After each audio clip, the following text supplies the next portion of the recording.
ছাত্র আন্দোলনে নিহত কবি নজরুল সরকারি কলেজের 4 শিক্ষার্থীকে সম্মান জানাতে দোয়া ও স্মরণ সভা অনুষ্ঠিত হয়েছে। সোমবার দুপুরে কলেজ অডিটোরিয়ামে কবি নজরুল সরকারি কলেজ সাংবাদিক সমিতি এই সভার আয়োজন করে। সভায় পুলিশের গুলিতে শহীদ হওয়া 4 পরিবারের সদস্যরা কান্নাজড়িত কণ্ঠে হত্যাকারীর দৃষ্টান্তমূলক সর্বোচ্চ শাস্তির দাবি করেন। বলেন, শান্তিপূর্ণ আন্দোলনে নির্বিচারে গুলি চালিয়ে দেশজুড়ে হত্যাকাণ্ড চালায় আওয়ামী লীগ সরকারের নেতাকর্মীরা। এ সময় কলেজের 4টি ভবন 4 শহীদদের নামে নামকরণ করার ঘোষণা দেন কলেজ উপাধ্যক্ষ সালেহ আহমেদ ফকির।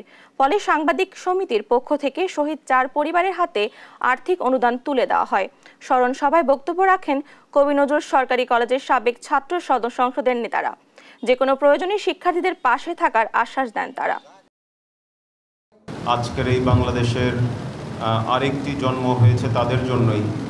এই কৃতজ্ঞতা আমরা কখনোই আসলে এই ঋণ পরিশোধ করতে পারবো না, কিন্তু আমরা তাদের জন্য হয়তো বা চাইলে সবাই মিলে কিছু করতে পারবো।